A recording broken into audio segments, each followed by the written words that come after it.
Lesson భూమి, నేల, నీరు, సహజ వృక్ష సంపద, వన్యప్రాణులు. ఆఫ్రికాలోని తాంజానియా దేశంలో ఒక చిన్న గ్రామంలో మంబా నీళ్లు తీసుకోవడానికి ఉదయాన్నే నిద్ర లేచిందంట. జస్ట్ మనకి ఇచ్చారు కథ అర్థం అవ్వడానికి ఎగ్జాంపుల్. మనకి ఆఫ్రికాలోని తాంజానియా దేశం, తాంజానియా ఎక్కడ ఉందంటే మనకు ఆఫ్రికా. ఓకే, ఇది గుర్తుపెట్టుకుంటే సరిపోతుంది. నెక్స్ట్ ఇదంతా ఎక్సెస్ మ్యాటర్. నెక్స్ట్ ఇక్కడ చూద్దాం, భూమి నుంచి చూద్దామండి. ఓకే, ల్యాండ్, భూమి లేదా నేల అంటాము. అత్యంత ముఖ్యమైన సహజ వనరుల్లో ఒకటిగా చెప్పచ్చు నేలని. ఓకే, ఇది భూమి ఉపరితలమైన మొత్తం వైశాల్యంలో 30% మాత్రమే ఉంది. మిగతా 70% ఏంటి? వాటర్ ఉంటుందన్నమాట. 70% నీళ్ళు ఉంది మొత్తం భూభాగంలో, 30% భూమి అనేది ఉంది. ఈ కొద్ది శాతంలో కూడా అన్ని ప్రాంతాలు నివాసయోగ్యంగా లేవన్నమాట నివసించడానికి. అన్నీ ఈ ఉన్నటువంటి ఆ 30% మొత్తము ఉందా నివసించడానికి వీలుగా అంటే లేదనమాట. ఓకే, భూమి వాతావరణాల విశిష్ట లక్షణాలతో గల తేడాల కారణంగా ప్రపంచంలోని వివిధ భాగాలలో జనాభా విస్తరణ వివిధ రకాలుగా ఉంది. హిమాలయాల్లో ఎవరైనా నివసిస్తారా ఎక్కువ? ఎందుకు? ఆడ వాతావరణం అనేది మానవుల నివసించడానికి అనుకూలంగా ఉండదు. ఆడ భూమి అయితేనేమి, ఆ వాతావరణం అయితేనేమి. సో అలాగ మనకు తేడాల కారణంగా మనము జనసాంద్రత అనేది, జనాభా విస్తరణ అనేది వివిధ రకాలుగా ఉంటుంది వివిధ ప్రాంతాల్లో. మైదాన ప్రాంతాల్లో ఎక్కువ మంది నివసిస్తారు. సో ఈ విధంగా కఠినమైనటువంటి స్థలాకృతి, పర్వతవాలు, లోతట్టు ప్రాంతాలు, ఎడారులు, దట్టమైనటువంటి అడవి, ఓకే, అడవి ప్రాంతాలు సాధారణంగా తక్కువ జనాభా లేదా జనావాసాలు లేని ప్రాంతంగా ఉంటాయన్నమాట. ఎక్కువగా మైదానాలు, నదీ లోయలు వ్యవసాయానికి అనుకూలంగా ఉంటాయి కాబట్టి ఎక్కువగా అక్కడనే నివసిస్తూ ఉంటారు ప్రజలు అనే వాళ్ళంతా. ఓకే, నెక్స్ట్ చూద్దాము.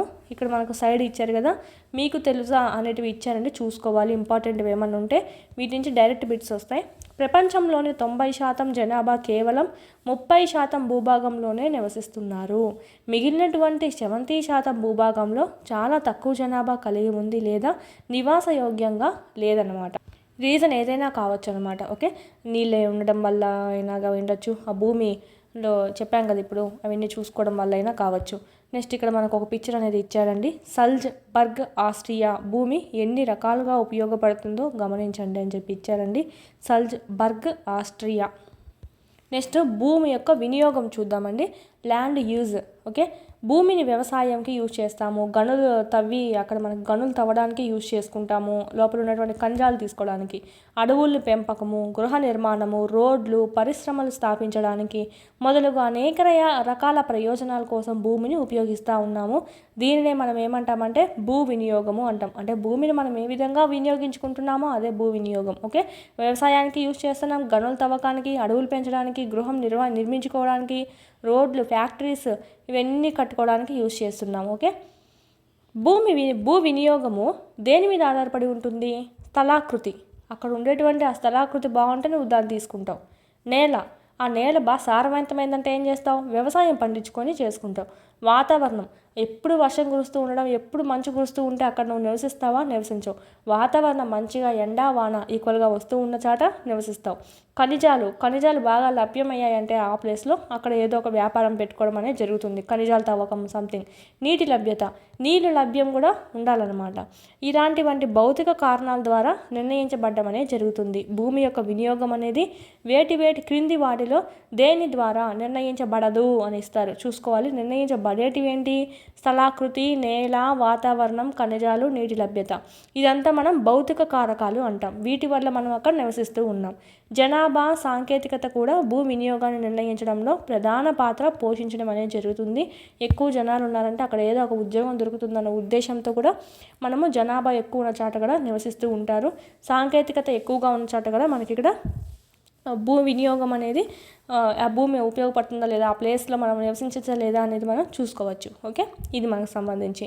ఇక్కడ ఇవి కూడా అడుగుతారండి. ముఖ్యమైనది, ప్రధాన పాత్ర పోషించేది అని అడిగితే జనాభా, సాంకేతికత అనిగా చెప్పాలి. ఓకే, క్రింది వాణిలో భూ వినియోగాన్ని నిర్ణయించడంలో ప్రధాన పాత్ర పోషించేవి ఏవి? 1 జనాభా, 2 సాంకేతికత, ప్రధాన పాత్ర పోషించేవి అన్నారు కాబట్టి సో 1 and 2 ఓకే పైవేవి కావు, లేదంటే ఇవి కూడా ఇవ్వడం అనేది జరుగుతుంది, చూసుకోవాలి. భూమిని దాని యాజమాన్యం ఆధారంగా ప్రైవేటు భూమి అని, అంటే ఎవరైతే దాన్ని అధికారం తీసుకుంటా ఉంటారో దాన్ని బట్టి ప్రైవేట్ భూమిగా కానీ ప్రభుత్వ భూమిగా అని చెప్పి 2 రకాలుగా వర్గీకరించాడు. ప్రైవేట్ భూమి అంటే ఏంటంటే వ్యక్తుల యొక్క యాజమాన్యంలో ఉంటుంది, వ్యక్తుల యొక్క చేతిలో ఉంటుందన్నమాట.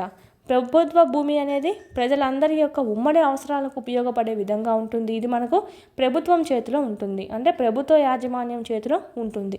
ఉదాహరణకు చూసినట్టయితే గ్రామాలలో పశువుల మేత, పండ్లు, విత్తనాలు, ఔషధ మొక్కలు పెంచుకోవడము ఇదంతా మనకు ప్రభుత్వ భూములని ఉమ్మడి వనరులుగా అని కూడా పిలుస్తారు. అంటే మనకి ఇదంతా ప్రభుత్వ భూములు, ప్రభుత్వ మేనేజ్మెంట్ అనేది చేస్తూ ఉంటుంది. ఆల్మోస్ట్ ఇది చూసినట్టయితే ఈ ప్రభుత్వ భూమి అనేది ప్రజలందరూ ఉమ్మడి అవసరాలకు ఓకే ఉపయోగపడే విధంగా ఉంటుంది. ఇదంతా ప్రజలందరి యొక్క ఉమ్మడి అవసరం కదా, పశువుల మీద మేము ఒక్కటే వెళ్తామా, లేదు అందరూ ప్రజలు వీటికి సంబంధించినటువంటి ఫుల్ క్లాసెస్ అన్నీ మీకు యాప్లో అందుబాటులో ఉన్నాయి. 3rd నుంచి 10th వరకు లెసన్ వైజ్ వీడియోస్ ప్లస్ పీడిఎఫ్స్తో సహా మీకు 500 రూపీస్కే మీరు ఇక్కడ పర్చేస్ అనేది చేసుకోవచ్చు. 3, 4, 5 EVS అంతా మనకు యూట్యూబ్లో ఉండేది ఓల్డ్ కాబట్టి ఓల్డ్ డిస్ట్రిక్ట్స్ ప్రకారం ఉంది. సో ఇక్కడ మనకు న్యూ సిలబస్ న్యూ డిస్ట్రిక్ట్స్ ప్రకారం మీకు ఇక్కడ అప్డేట్ చేయడం జరిగింది. అదేవిధంగా 7th తెలుగు సంబంధించి మొత్తం కంప్లీట్ అయింది. 8th సంబంధించి కూడా మీకు యాప్లో అందుబాటులో ఉంది. 8th జాగ్రఫీ సంబంధించి, అదేవిధంగా మ్యాథమెటిక్స్ సంబంధించి అయితే మోస్ట్ ఇంపార్టెంట్ 9th మ్యాథ్స్కి సంబంధించి కూడా మీకు ఇక్కడ ఆల్ క్లాసెస్ అన్నీ సెమ్ 1 సెమ్ 2 కూడా మీకు అప్లోడ్ చేయడం అనేది జరిగింది. ఈ విధంగా 3rd నుంచి 10th వరకు 3rd to 8th మొత్తం ఉంటాయి. 9th 10th లింక్డ్ టాపిక్స్ అనేటివి మీకు అప్లోడ్ చేయడం జరిగింది. చూడండి, చాలా యూస్ఫుల్ అవుతుంది. పీడిఎఫ్స్ అనేటివి కూడా ఇక్కడ మీరు డౌన్లోడ్ చేసుకోవచ్చు.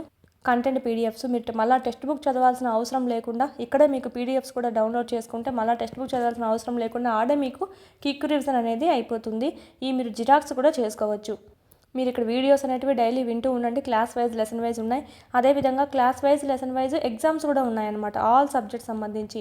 ఇక్కడ కూడా మీకు క్లాస్ వైజ్ లెసన్ వైజ్ ఉంటాయి. సో వీడియోస్ వినడము, వీడికి వచ్చి ఎగ్జామ్స్ రాసుకోవడం కానీ చేసినట్టయితే ఈజీగా మీరు స్కోర్ అనేది 120 పైన అనేది చెయ్యొచ్చు.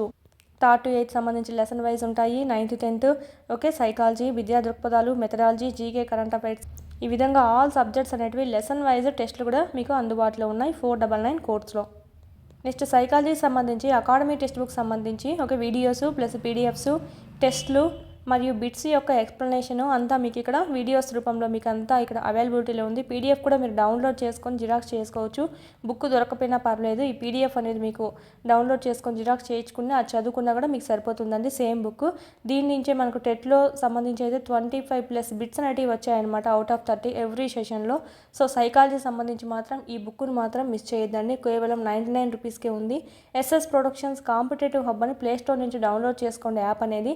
ఆ యాప్లో మీకు ఇక్కడ ఈ 3 కోర్సెస్ అనేటివి మీకు కనిపిస్తాయి. సో పర్చేజ్ చేసుకోండి, చాలా యూస్ఫుల్ అవుతుంది.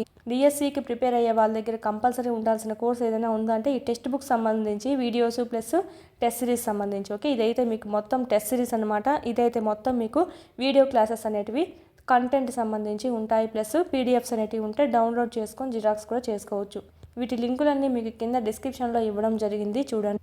క్లాసెస్ అనేది వినండి.